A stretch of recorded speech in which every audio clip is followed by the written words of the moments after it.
I remember very vividly, and my mama was down there. She can attest to this. Like he out front pulling weeds or whatever. They come in the house, but while they was outside, he keep looking back at his car. They keep going through the neighborhood. He keep looking back at his car, and eventually, we all in the house, we chilling.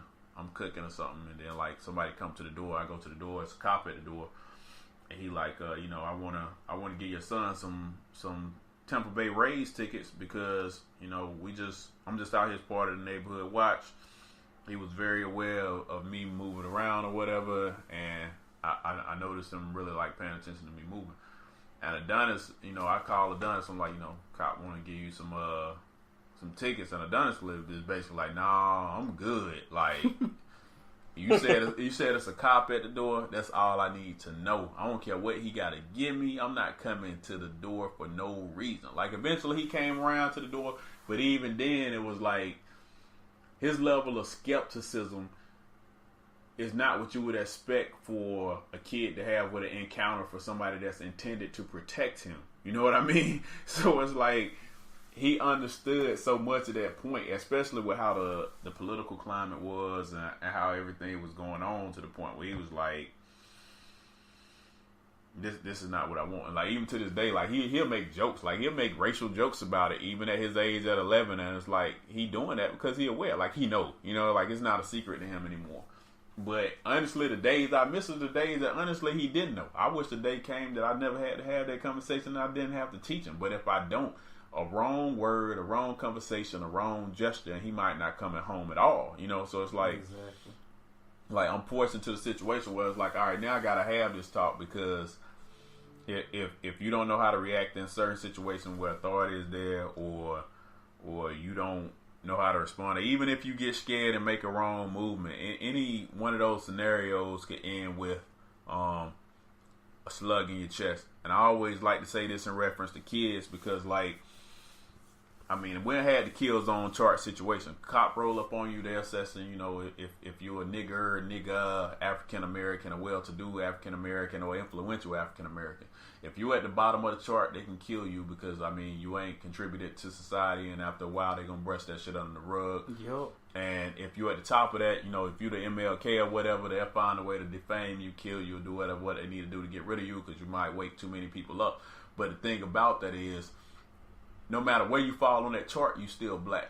So they're coming up and assessing that. It's a lot easier to assess that with someone that's of age than a kid. You could be a kid out playing with a BB gun, and they just gonna assume that you might be a hood ass nigga that's up to no good, and it's already been shown and proven. Cops will gun down kids. I mean, this is really what it is too. Cops will gun down black kids. They might not gun down white kids that way, if you want to be completely unfiltered about that. But if you a black child playing with what looks like might be even a super soaker, if it's the wrong color and look remotely too close to being real, you might take a shot. I mean, this is really what it is too. And I can't see that, like, I just can't afford to have that happening to my son. I won't even say I can't see it happening to my son, because I live in America and I know it's possible. But yeah, exactly. So I'll better off say, I can't fathom it on the level, because I know how I'm going to react. And I can't afford not to give him the lessons, especially when he's at the age where now he's getting to the age where you're a little bigger and you a little more than they might assess you as a teenager, and they gonna feel even less remorseful if they do it. But yeah, I mean, I know it's like some people felt like I had that conversation maybe a little bit too early, but overall I was like, man, you need to know, especially with you moving from somewhere like the DC, Maryland, Virginia area to Tampa, Florida. Like, nah, bro, we gotta have this conversation. And that's why I also think, and that always it reminds me of the Chris Rock joke about the difference between niggers and niggas. I've always thought of that joke as very dangerous to black people, because it creates a false sense of security. Yeah. And also creates a false narrative that black people are viewed in terms of a caste, almost like that. Yeah. And it also, because there's also well-to-do black people who feel that they're going to be viewed as different. And you have to understand, like, racism has never been founded on just hating poor black people. Nope. No, not at all. Not at all. So when people start trying to separate themselves, under no circumstances are you ever going to be given preferential treatment because of your fucking balance sheet, and your tax return.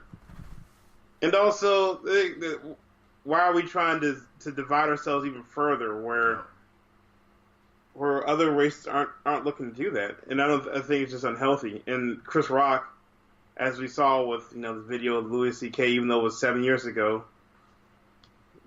his attitudes are a little bit more lax about it than I or even you or Van might even have about a white person just throwing nigger out like he's one of us. Yep. And that's exactly too why I say like we all black, and that's what people gotta remember, because that's the first thing people gonna see, right? And I say that too because you made that exact point. Like if I'm coming from work and I'm in a suit and tie and I get pulled over, how they treat me compared to if I'm leaving the gym, I'm sweaty, got gym clothes on and jogging pants on, is completely different because they see me no different. You know what I mean? The bottom line is like they see me no different, and it isn't that. Even when I'm in work clothes, that they view me that much better. What they view is the liability may be more serious, right? So like, I always make the comparison of the people that got gunned down opposed to the professor that the cops rolled up on him at his own home and they thought it was burglarizing. Like he didn't get killed, but he got treated the same way. Yep. Had he not been, maybe even dressed the way he was, he would have absolutely gotten shot, right?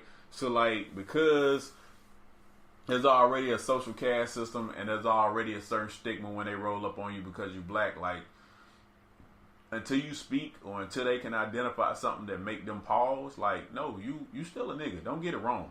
Don't get it twisted by any standard.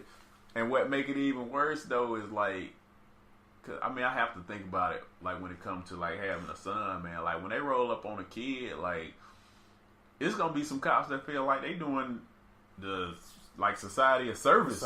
Yeah, for real. But taking them out before he could like, even man, get to what they like, man, perceive as a real threat. Yeah, I'm like, nah, man. Like, I can't afford that type of luxury to anybody that's gonna, assess my child like that. Even if you assess me like that, do your thing. But I'm just trying to push the ball forward to one, educate him, and two, make sure that maybe the day will actually come where that won't be the case. But it won't be nowhere in the near future. But if we ain't trying to push the ball forward, then it ain't never gonna happen, period. So that's just how I go.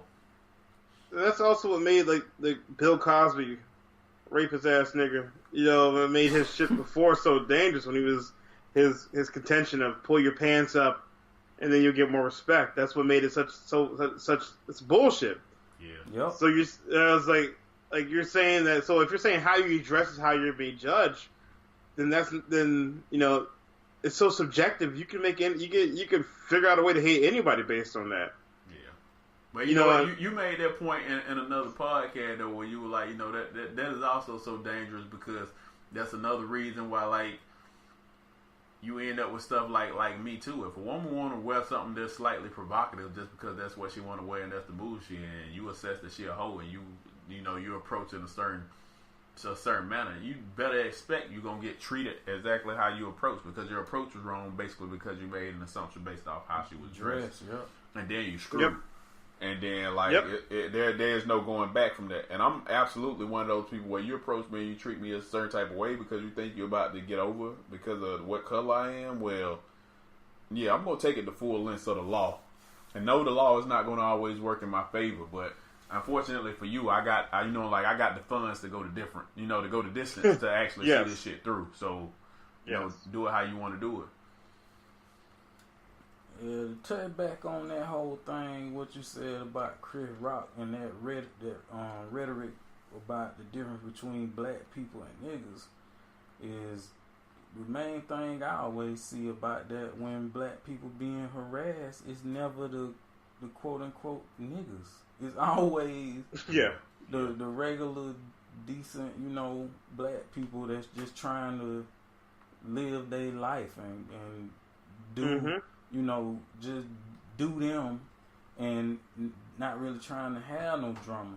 It's like I always say when me and my wife talk about this stuff, man. These white supremacists and these racist people, they pop off all this shit about Chicago and just pop off about blacks killing blacks and being raw. But y'all don't never take that tough talk, that racist rhetoric, none of that tough shit. Y'all don't never take it to those places. And they just always bothering regular black people that ain't looking for no trouble. You know what I'm saying? Like, if you really about that life, take that shit to the hood. They won't do that because they cowards, man. But as far as, you know, with my son, man, that's one of those things. I think about it every day because while he's still very young, this is something, just like we say, we're going to have that talk at some point. You know what I'm saying? Just based on what he is. It's not even necessarily who he is. It's more based on what he is. Because it don't matter who you are. They don't even get to fully care or see who you are. They just look at you and already have a notion of what you might be about.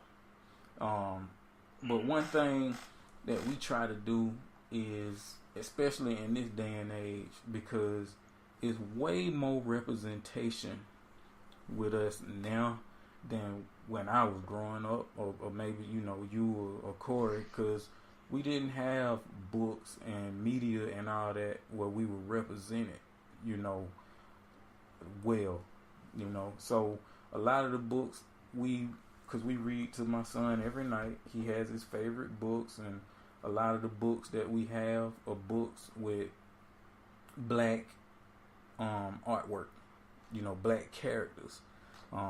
Pretty much, if possible, we try to always get them booked with black characters, or animals. If we can't get it with black characters, we get it with animals. He might have a few books with white people in it, but we try to have him see himself in everything, you know what I'm saying? Books, whatever. Because one of his favorite books right now is a book about this little boy and his dad going to the barbershop for him to get his first haircut. And my son loved that book, wanted to read it every night for about 2 weeks because he could relate to that. Because he remembered when I took him to the barbershop to get his first haircut and how he was afraid. So he can relate to that book, and with it being a black dad and a black son, that makes him feel like it's something that he went through. And I just feel like you want to, just like Corey said, you want them to know that everybody equal and you should treat everybody the same, but that's not the reality. You know what I'm saying? Like I really feel like, since I can't really speak for any other, you know, races or anything, I feel like in black households, that's how we raise, and that's pretty much how we raise. Yeah. We don't really raise on hate. We don't really tell people, yo, white people, they fucked up, or Chinese people fucked up, whatever, you know what I'm saying? We don't really raise. Not what we do. Yeah, we don't do that, bruh. Like, I can't even, you know, I don't even really ever hear my mom say anything negative about white people when I was growing up. I might hear it more now because I'm grown up and I know all about it more now. But growing up, I never heard my mom talk about that. It was always about how to treat people, you know what I'm saying? But I think we treat, you know, we get raised that way and we raised that way, and it's probably not the best course of action to take, you know what I'm saying? Because that's not the world. Yeah. People are not gonna, they don't look at us and think, well, you should love that guy, or, you know, you should treat them equally, because that's not how they raise their kids. Or, you know, just they keep it pretty much a dog eat dog world, and we want you to be the dog doing the most eating, or we want you to step on whoever you need to step on to get to where you need to be. And, you know, if you